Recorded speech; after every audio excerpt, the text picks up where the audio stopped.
अस्सलामुअलैकुम वरहमतुल्लाहि वबरकातुहू। भाईजान की ना है थोड़ा? जी हाजी कैसर ने। हाजी कैसर साहब कितनी देर होगी ਤੁਹਾਨੂੰ जानवर रखदे? सर मैनू तकरीबन 4 ਤੋਂ 6 ਮਹੀਨੇ ਹੋਏ।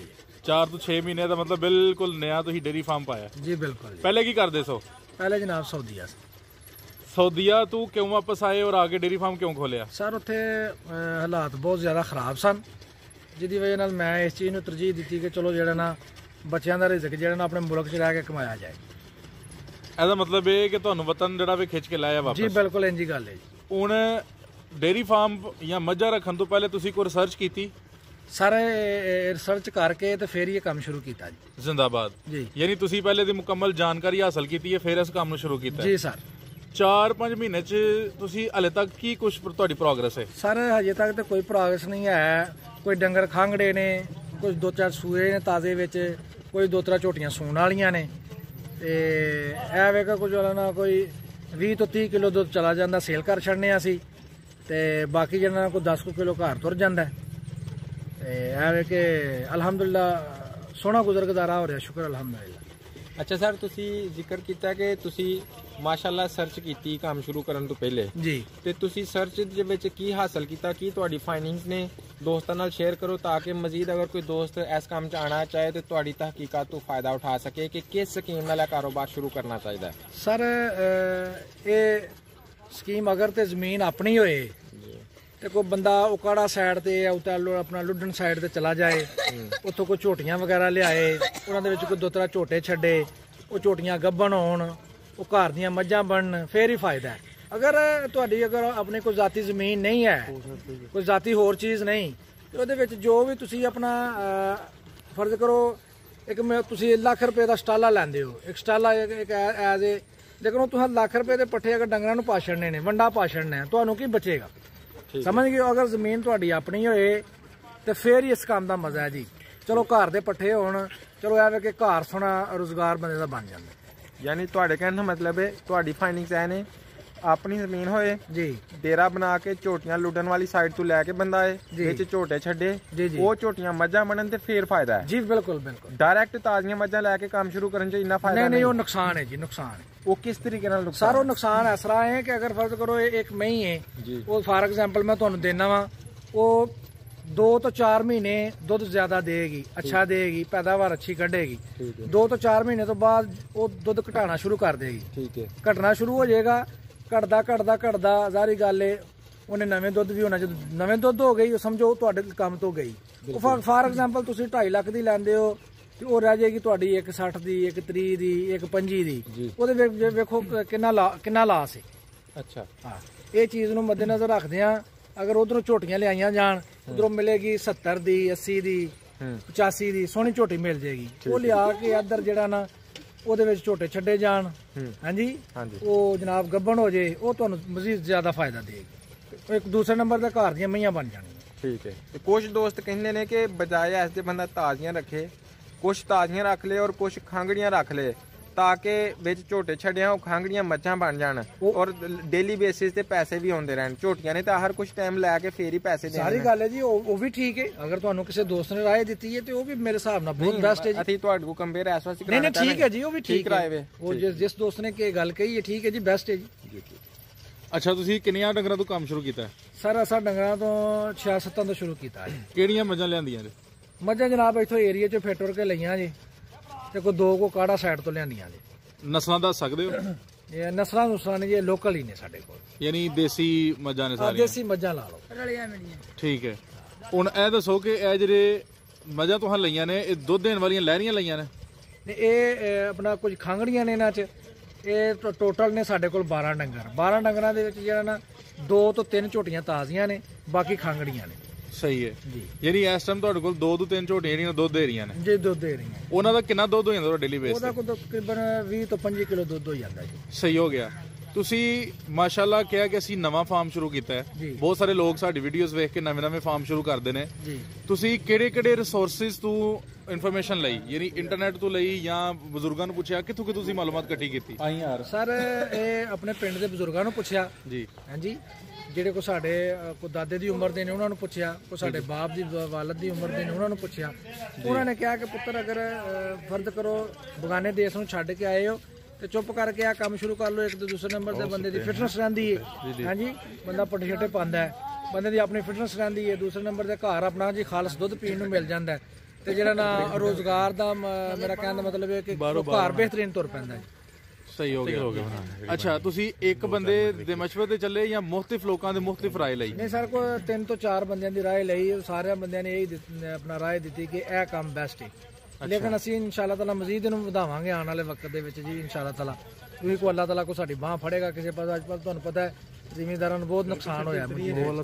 ਇਨਸ਼ਾਅੱਲਾ ਜ਼ਰੂਰ ਕੋਈ ਇਹਦਾ ਨੈਕਸਟ ਟਾਈਮ ਇਨਸ਼ਾਅੱਲਾ ਤਾਲਾ ਅਸੀਂ ਹੋਰ ਕੋਈ ਪਲਾਨ ਤਿਆਰ ਕਰਾਂਗੇ ਜੀ ਇਨਸ਼ਾਅੱਲਾ। ਸਹੀ ਹੋ ਗਿਆ। ਅੱਛਾ ਸਰ, ਤੁਸੀਂ ਦੱਸਿਆ ਕਿ ਤੁਹਾਡੇ ਕੋਲ ਇਸ ਟਾਈਮ 12 ਡੰਗਰ ਨੇ ਔਰ ਮਾਸ਼ਾਅੱਲਾ ਜਗ੍ਹਾ ਵੀ ਸਾਨੂੰ ਡੇਰਾ ਡੱਬਾ ਨਜ਼ਰ ਆ ਰਿਹਾ ਹੈ। ਹਲੇ ਤੱਕ ਤੁਸੀਂ ਕਿੰਨੀ ਇਨਵੈਸਟਮੈਂਟ ਕਰ ਚੁੱਕੇ ਹੋ? ਸਰ ਇਹਦੇ ਤੇ ਇਨਵੈਸਟਮੈਂਟ ਅਸੀਂ ਤਕਰੀਬਨ ਜਿਹੜਾ 10 ਲੱਖ ਰੁਪਏ ਦੀ ਕੀਤੀ ਹੈ। ਬਾਕੀ ਕੁਝ ਸਾਡੇ ਕੋਲ 3-4 ਡੰਗਰ ਅੱਗੇ ਪਹਿਲੇ ਹੀ ਘਰ ਦੇ ਮੌਜੂਦ ਸਨ ਜੀ, ਤੇ ਅਜੇ ਅਸੀਂ ਇਨਸ਼ਾਅੱਲਾ ਇਹਨੂੰ ਵਧਾਵਾਂਗੇ। ਇਨਸ਼ਾਅੱਲਾ ਨੈਕਸਟ ਟਾਈਮ ਇਨਸ਼ਾਅੱਲਾ ਦੇਖਾਂਗੇ। ਅਜੇ ਤਾਂ ਇਹ ਸਾਡਾ ਤੁਹਾਨੂੰ ਪਤਾ ਕਿ 4 ਮਹੀਨੇ ਚ ਜਾਂ 6 ਮਹੀਨੇ ਚ ਕੀ ਪਤਾ ਲੱਗਦਾ ਇਹਦਾ। ਲੇਕਿਨ ਇਨਸ਼ਾਅੱਲਾ ਤਾਂ ਜੋ ਹੀ ਕੋਈ ਸਾਲ 2 ਸਾਲ ਹੋਏਗਾ ਫਿਰ ਦੇਖਾਂਗੇ ਜੀ ਅਗਰ ਇਹਨੂੰ ਕਲੋਜ਼ ਕਰਨਾ ਹੈ ਜਾਂ ਇਹਨੂੰ ਵਧਾਣਾ ਹੈ ਫਿਰ ਦੇਖਾਂਗੇ ਐਸਾ। ਅੱਛਾ ਸਰ, ਇਹ ਜਿਹੜਾ ਡੇਰਾ ਤੁਸੀਂ ਬਣਾਇਆ ਕਿੰਨੇ ਜਾਨਵਰਾਂ ਦੀ ਕਪੈਸਿਟੀ ਮੱਦੇਨਜ਼ਰ ਰੱਖ ਕੇ ਬਣਾਇਆ? ਸਰ ਇਹ ਅਸੀਂ ਤਕਰੀਬਨ ਜਿਹੜਾ ਨਾ ਕੋਈ 40 ਤੋਂ 50 ਡੰਗਰਾਂ ਦੀ ਕਪੈਸਿਟੀ ਦੇਖ ਕੇ ਬਣਾਇਆ। ਤੇ ਕਿੰਨੀ ਜਗ੍ਹਾ 'ਚ ਟੋਟਲ ਬਣਿਆ? ਇਹ ਜਨਾਬ ਕੋਈ 1.5 ਕਨਾਲ ਜਗ੍ਹਾ ਹੈ। 1.5 ਕਨਾਲ ਜਗ੍ਹਾ 'ਚ 1.5 ਕਨਾਲ ਜਗ੍ਹਾ 'ਚ ਤੁਸੀਂ ਕਿੰਨੀ ਜਗ੍ਹਾ ਓਪਨ ਰੱਖੀ ਔਰ ਕਿੰਨੀ ਛੱਤੀ ਰੱਖੀ ਔਰ ਗੋਦਾਮ ਕਿੰਨੀ ਜਗ੍ਹਾ 'ਚ ਬਣਾਇਆ? ਸਰ ਅਸੀਂ ਕੋਈ ਆਪਣਾ 10 ਕੁ ਮਰਲੇ 'ਚ ਆਪਣਾ ਗੋਦਾਮ ਹੈ।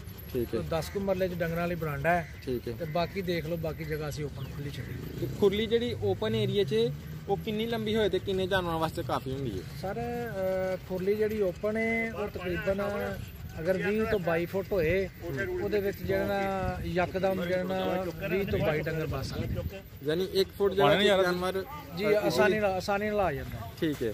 ਤੇ ਇਹਦੇ ਵਿੱਚ ਤੁਸੀਂ ਉਹ ਜਿਹੜਾ ਆਪਣਾ ਹੁੰਦਾ ਹੈ ਤਲਾਬ ਉਹਦੀ ਵੀ ਜਗ੍ਹਾ ਕੋਈ ਮਹਿਸੂਸ ਕੀਤੀ? ਨਹੀਂ ਜਨਾਬ, ਉਹ ਨਹੀਂ ਜੀ ਅਜੇ ਮਹਿਸੂਸ ਕੀਤੀ ਨਾ ਹੀ ਇਹਦਾ ਸਾਡਾ ਨੈਟਵਰਕ ਨਹੀਂ। ਅਗਰ ਫਰਜ਼ ਕਰੋ ਬਣਾ ਲਿਆ ਜਾਏ ਤੇ ਸਰ ਅਸੀਂ ਦੇਖਾਂਗੇ ਆਇਆ ਸਾਨੂੰ ਕੋਈ ਇਹਦੇ ਚ ਕੋਈ ਹੈ ਕੋਈ ਫਾਇਦਾ ਤੇ ਫਿਰ ਅੱਲਾਹ ਦੇ ਫਜ਼ਲ ਨਾਲ ਜਿਸ ਤਰ੍ਹਾਂ ਜਿਸ ਤਰੀਕੇ ਨਾਲ ਤੁਸੀਂ ਕਰ ਰਹੇ ਹੋ ਅੱਲਾਹ ਬਰਕਤ ਪਾਏਗਾ, ਜ਼ਰੂਰ ਫਾਇਦਾ ਹੋਗਾ। ਐਸੀ ਕੋਈ ਗੱਲ ਨਹੀਂ ਹੈ। ਤੇ ਨੇਕ ਨੀਅਤ ਉਧਰਲੀ ਸਾਈਡ ਦੇ ਬੰਦਿਆਂ ਦਾ ਇਹੀ ਬਾਰ ਹੈ। ਕੰਮ ਚ ਨਕਾਮੀ ਨਹੀਂ ਹੈ ਜੀ। ਇਹ ਗੱਲ ਹੈ ਜੀ, ਅੱਲਾਹ ਤਾਲਾ ਮੈਂ ਉਧਰਲੇ ਬੰਦਿਆਂ ਦਾ ਇਹੀ ਬਾਰ ਹੈ। ਠੀਕ ਹੋਗਾ। ਅੱਛਾ ਹੁਣ ਇਹ ਦੱਸੋ ਕਿ ਤੁਸੀਂ ਇਹ 10-12 ਜਾਨਵਰਾਂ ਵਾਸਤੇ ਚਾਰਾ ਕਿੰਨਾ ਉਸ ਸਾਰੇ ਪੱਠੇ ਤੁਹਾਨੂੰ ਪਤਾ ਹੈ ਮੁਲਕ 'ਚ ਸਰਦੀ ਬਹੁਤ ਜ਼ਿਆਦਾ ਪੈ ਰਹੀ ਹੈ। ਪੱਠੇ ਤੇ ਤਕਰੀਬਨ ਕੋਈ 3 ਤੋਂ 4 ਏਕੜ ਬੀਜੇ ਨੇ ਲੇਕਿਨ ਉਹ ਜਿਹੜੇ ਵੱਢ ਲਏ ਨੇ ਉਹ ਪਿੱਛੋਂ ਹੋ ਨਹੀਂ ਰਹੇ। ਤੇ ਇਸ ਟਾਈਮ ਜਿਹੜਾ ਨਾ ਉਹ ਲਾ ਲਓ ਤੁਸੀਂ ਇਹਨਾਂ ਜਿੰਨੇ ਡੰਗਰ ਹੈ ਨੇ ਸਾਡੇ ਉਹ 5 ਤੋਂ 6 ਪੰਡਾ ਅਸੀਂ ਪੱਠੇ ਪਾ ਰਹੇ ਹਾਂ। ਉਸ ਤੋਂ ਬਾਅਦ ਇਹਨਾਂ ਨੂੰ ਵਡੇਵਿਆਂ ਦੀ ਖਾਲੇ ਚੌਖਰ ਆਪਣਾ ਇੱਕ ਰਿਓੜੀ ਟੈਪ ਜਿਹੜਾ ਜਾਂ ਸਿੰਗਣੀ ਟੈਪ ਕਹਿ ਲਓ ਵੰਡਾ ਇੱਕ ਖੁਸ਼ਕ ਵੰਡਾ ਉਹ ਅਸੀਂ ਦੁੱਧ ਵਾਸਤੇ ਇਸਤੇਮਾਲ ਕਰ ਰਹੇ ਹਾਂ ਕਿ ਆਇਆ ਵੱਧਦੀਆਂ ਨੇ ਕਿ ਨਹੀਂ। ਲੇਕਿਨ ਉਹਦਾ ਉਹ ਅੱਛਾ ਵੰਡਾ ਜੀ, तो ਉਹਦੇ ਨਾਲ ਦੁੱਧ ਦੀ ਕਪੈਸਿਟੀ ਠੀਕ ਹੈ। ਅੱਛਾ, ਵਧਾਇਆ ਡੰਗਰਾਂ ਨੇ ਦੁੱਧ।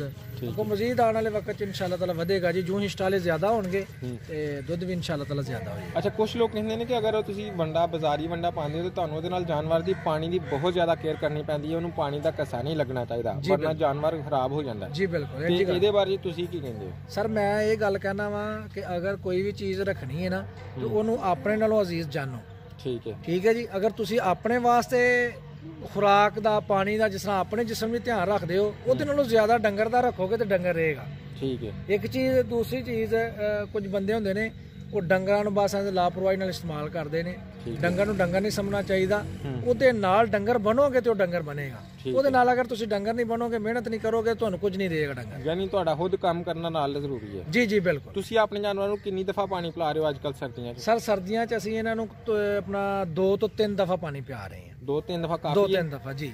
ਇੱਕ ਵਾਰੀ ਆਪਣਾ ਸ਼ਾਮ ਨੂੰ, ਇੱਕ ਵਾਰੀ ਜਦੋਂ ਸਵੇਰ ਬਾਹਰ ਕੱਢਣੇ ਨੇ, ਇੱਕ ਵਾਰੀ ਫਿਰ ਜਦੋਂ 12 ਵਜੇ ਬਾਹਰ ਡੰਗਰ ਵੱਜੇ ਨੇ, ਬਾਹਰੋਂ ਜਦੋਂ ਖੁੱਲ ਕੇ ਆਣੇ ਨੇ ਹਵੇਲੀ 'ਚ, ਫਿਰ ਪਾਣੀ ਵਹਾ ਕੇ ਫਿਰ ਪੱਠਿਆਂ ਤੇ ਬੰਨਣੇ ਨੇ। ਤੇ ਉਹਨਾਂ ਨੂੰ ਸਟੋਰਸ਼ੁਦਾ ਹੋਡੀ 'ਚ ਸਟੋਰਸ਼ੁਦਾ ਪਾਣੀ ਪਿਲਾਉਂਦੇ? ਨਹੀਂ ਸਾਰਾ ਤਾਜ਼ਾ ਫਰੈਸ਼ ਪਾਣੀ। ਉਹ ਟੱਬ ਵੇਖੋ ਭਰਿਆ ਪਿਆ, ਉਹਨੂੰ ਅਸਾਂ ਡੋਲ ਦੇਣਾ, ਫਿਰ ਉਹਦੇ 'ਚ ਤਾਜ਼ਾ ਪਾਣੀ ਮੋਟਰ ਦਾ ਚਲਾ ਕੇ, ਹੋਦੀ 'ਚ ਕੋਈ ਪਾਣੀ ਨਹੀਂ ਹੈ, ਤਾਜ਼ਾ ਫਰੈਸ਼ ਪਾਣੀ ਜਨਾਬ ਡੰਗਰਾਂ ਨੂੰ। ਗਰਮੀਆਂ 'ਚ ਕਿੰਨੀ ਦਫਾ ਪਿਲਾਉਂਦੇ ਹੋ? ਗਰਮੀਆਂ 'ਚ ਜਨਾਬ 4 ਤੋਂ 5 ਮਰਤਬਾ।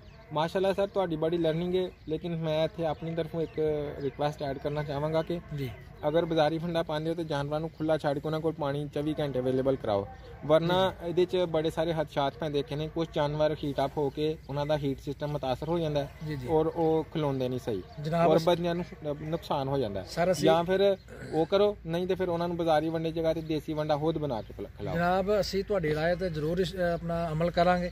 ਔਰ ਇਨਸ਼ਾਅੱਲਾ ਤਾਲਾ ਜਿਹੜਾ ਨਾ ਨੈਕਸਟ ਟਾਈਮ ਇਨਸ਼ਾਅੱਲਾ ਤਾਲਾ ਤੋਂ ਹੋਰ ਬਿਹਤਰ। ਅੱਛਾ ਸਰ, ਜਿਹੜਾ ਤੁਸੀਂ ਇਹ ਡੇਰਾ ਬਣਾਇਆ ਵੇ ਇਹਦੀ ਡਾਈਮੈਂਸ਼ਨ ਦੱਸ ਸਕਦੇ ਹੋ ਕਿ ਇਹਦੇ ਕਿੰਨੇ ਪੋਰਸ਼ਨ ਤੁਸੀਂ ਬਣਾਏ ਨੇ? ਯਾਨੀ ਜ਼ਾਹਰ ਹੈ ਕਿ ਤੁਸੀਂ ਪਹਿਲੇ ਪਲਾਨ ਕੀਤਾ ਹੋਏਗਾ ਫਿਰ ਇਹਨੂੰ ਬਣਾਇਆ ਹੋਏਗਾ।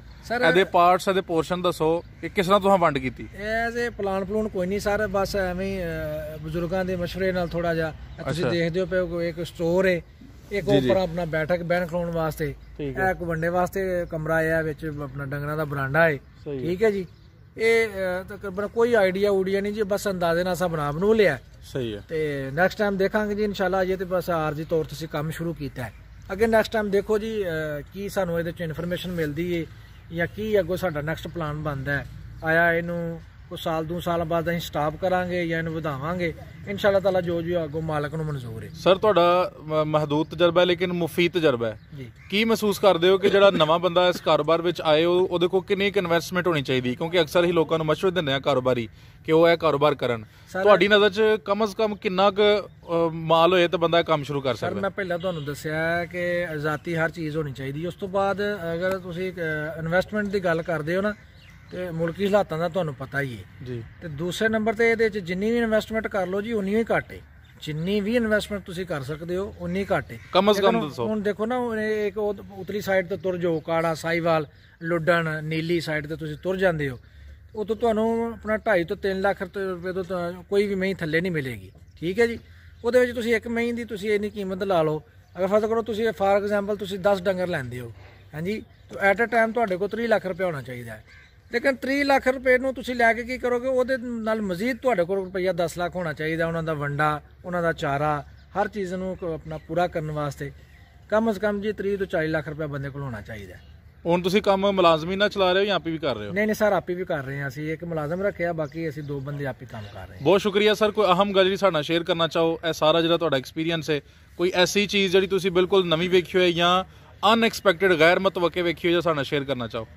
ਸਰ ਕੋਈ ਇਹੋ ਜਿਹੀ ਚੀਜ਼ ਨਹੀਂ ਅਜੇ ਤੱਕ ਦੇਖੀ। ਇਨਸ਼ਾਅੱਲਾ ਤਾਲਾ ਜੇ ਕੋਈ ਨੈਕਸਟ ਟਾਈਮ ਦੇਖਾਂਗੇ ਤਾਂ ਇਨਸ਼ਾਅੱਲਾ ਤਾਲਾ ਜ਼ਰੂਰ ਸ਼ੇਅਰ ਕਰਾਂਗੇ ਜਨਾਬ। ਅੱਛਾ, ਕੋਈ ਦੋਸਤ ਤੁਹਾਡੇ ਨਾਲ ਰਾਬਤਾ ਕਰਨਾ ਚਾਹੇ ਜਾਂ ਸ਼ੌਕ ਰੱਖਦਾ ਹੈ ਤੁਹਾਡੇ ਨਾਲ ਗੱਲ ਕਰਨ ਵਾਸਤੇ, ਕੋਈ ਰਾਬਤਾ ਨੰਬਰ ਹੋ ਸਕਦਾ ਜਨਾਬ? ਤੁਸੀਂ ਰਾਬਤਾ ਨੰਬਰ ਲਿਖ ਲਓ ਜੀ ਸਰ। 0341 ਜੀ 44 46 876। बहुत शुक्रिया सर, बहुत अच्छी वीडियो थी। अस्सलाम वालेकुम।